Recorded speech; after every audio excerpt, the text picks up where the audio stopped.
نو چې کم مالداره بنده دی نو هغه خو د خپلو بچو د خوشحالۍ انتظام کوي. الله دولت ورکړی دی او خپل ماشومان خوشحاله کي. او چې کم سړی غریب دی هغه د ډوډۍ د رقم نه لګېږي او د هغه ماشومان خو پوهېږي نه چې پلار مې غریب دی او که مالدار دی خو فلانو سره فلاني څیز دی او مال هم والا.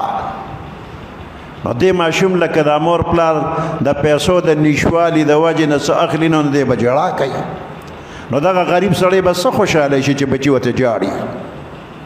نو چې دا کم مالداره خلک دي نو شریعت دوی ته حکم وکړ چې ته به صدقة الفطر ورکې سرسایه به ورکې او دا دې غریبانانو ته ورسوه چې څنګه ستا بچي خوشحاله دي چې د دې غریب بچي هم خوشحاله شي. نو دا سرسایه په مالدار لازمه ده غریبانانو له به ورکوي. نو مالدار چاته وایي چې چا سره 10 روپۍ دي نو دا مال دی نو دی مالدار دی که نو که شل دي نو دا هم دی او که زر دي نو دا مالدار دی او که لکونه دی هغه مال دی ورسره 10 روپۍ هم مال دی او 0 روپۍ هم مال دی او لکونه هم مال دی. خو نه د دې مال یو خاص مقدار چې چا سره یې نو هغه ته به مالدار وی او چې هغه خاص مقدار نه کم یې نو هغه سره به وي خو مالدار نه دی. نو په شریعت کې اندازې مقرر شوي دي. پخوا د سپینو 0 روپۍ چلې دي او د سرو 0 روپۍ به چلې دي. د پیغمبر علیه السلام زمانه کې وي هغه سرو زر هغې ته به دینار وي. د دینار د سرو زرو دی. مسقال به یې ورته وي اشرفۍ به یې ورته وي او دا د سپینو زرو چې نه دی ته بیا درهم وي چاندي. نو د سپینو زرو 200 روپۍ او د سرو زرو 20 مسقاله 20 اشرفۍ. دا شریعت مقرر کې چې دا چا سره یې دونه مال وي نو دی به مالدار وي. اوس هغه درهم او دینار دواړه نشته دی و هغه وزن به موجوده زمانې وزن ته راواړی نو هغه 200 درهمه چې نو هغې نه 52 تولې چاندي جوړه شوله. هغه 20 مسقاله چې د هغې نه 19 تولې سره زر جوړ شو. نو دا 19 تولې سره زر او 52 تولې چاندي د پیغمبر علیه السلام زمانه کې دا دواړه یو قیمت و. خو شریعت دغه مقرر کړي دي. اوس زمانه کې سره زر اسمان ته وختل دونه ګران شو. سپین زر ارزان دي. نو د دې ارزانو نه به د سرسایې دپاره د قربانۍ دپاره نصاب چې موږ مقرر کوو نو دا الګ به یاد کو. نو دا 52 تولې چاندي د دې قیمت تقریبا 86,000 روپۍ جوړیږي. نو د دومره روپو چې کم بنده مالک دی اوس دی مالدار دی صاحب نصاب دی. نو دی به خپل سرسایه ورکوي او د خپل نابالغه بچو سرسایه به هم ورکوي. صاحب نصاب بنده خپل سرسایه د خپل نابالغه بچو سرسایه به ورکوي. د بالغو بچو په پلار سرسایه لازمه نه ده.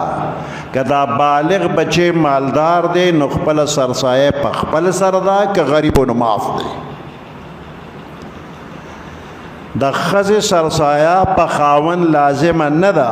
د هغې په خپل سر ده که کالې مالې ورسره و مالداره و نو شته که ورسره کالي مالي اسم پې نشته دی. خو زموږ اکثر سړي غریبانان دي پیسې ورسره ني او ښځې سره کالي وي هغه مالداره وي خو دا غریب سړی د دې مالدارې ښځې سرسایه هم دی ورکوي. ښځه سرسایه خپله نه ورکوي خاوند ته یې ته یې ورکړه که نه موږ سره نشته موږ نشو ورکولی. او ته دوزخ ته به دې بوځي وایي چې ستا مخکې مې دوزخ ته راکاږي او ته راته ګورې خوشحالېږي نو وي دی نه ورکوم ته به یې ورکوې. نو سړي سره ښځه کلکه شي نو سړی هم مجبوري نو بیا د ښځو سرسایه خاوندان ورکوي. نو که ورکوي نو دا د دې سړي له طرف نه یو ښېګړه ده احسان دی دې ښځې سره. بعضې د کور بنده داسې وي چې د هغه د نابالغ خو په خپله لازمه ده او د بالغو په لازمه نه ده. بیا هم بچو ته تاسو مه ورکوئ، زه به ورکړم. ښځې ته وایي ستا په ځای به زه سرسایه ورکوم.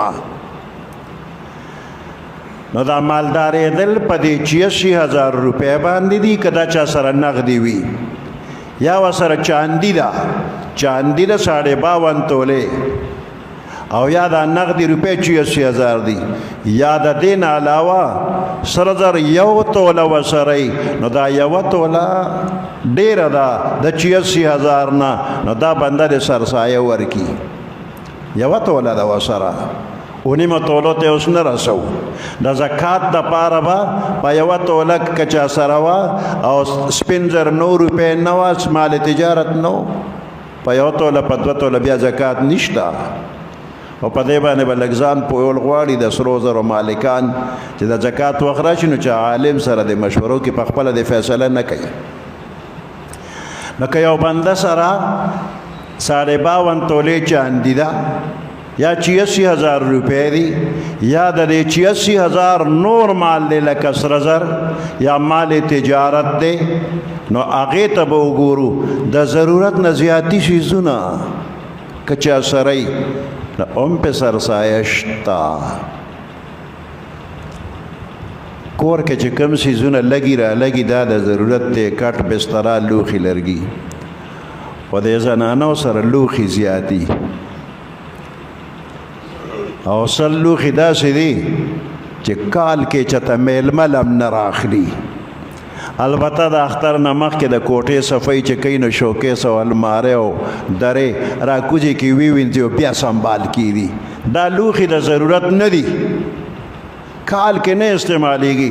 نو د دې قیمت که 86,000 شو نو دا بنده په صاحب نصاب شو، دی به سرسایه ورکوي. دا لوښي اکثر د ښځو وي، د سړو نه وي. لکه چې کومه زنانه ودیږي نو مور پلار والا جرمني لوښي بیل، د مسو بیل، د سټیلو بیل، د اډوکي بیل، د پلاستیک بیل، دا بې شمېره سیټونه والا والي او دا سیټونه چې دا 86,000 نه زیات وي نو دا زنانه په دې د نصاب مالکه شوله. که د یو سړي 2 کوره دي، یو کې په خپله اوسېږي او دا بل اسې پروت دی یا چاله په کرای ورکړی دی او د دغه کور قیمت د 86,000 نه زیاتو نو دا بنده په دې کور مالدار دی، د سرسایه ورکي. البته که نور ذریع معاش نه او د دغه کور په کرای د خپل کور چلو دی خرچونه بیا پسې نشته، او که ذریع معاش بل و نو دا دویم کور زیاتی دی. صدقة الفطر واجب ده، کله واجبېږي؟ د اختر پر ورځ باندې د سحر د بانګ په وخت کې دا لازمیږي. نو که یو ماشوم د سحر د بانګ نه وروسته پیدا شو نو د هغه سرسایه نشته، او د سحر د بانګ نه مخکې چې پیدا شو نو په پلار یې سرسایه شته.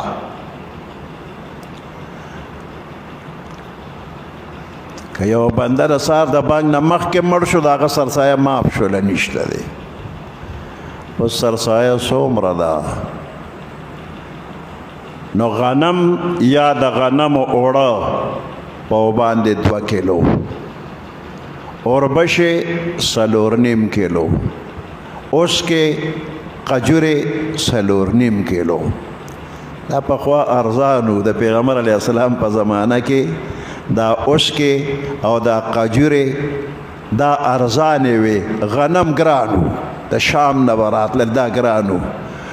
نو دا په باندې 2 کیلو غنم او 4.5 کیلو قجورې، 4.5 کیلو اوسکې اوربشې، دا هغه وخت کې برابر وي. اوس فرق دی خو د شریعت د طرف نه مقررتیا شوې ده. نو اوس که سرسایه ورکې نو په باندې 2 کیلو غنم یا اوړه یا د هغې قیمت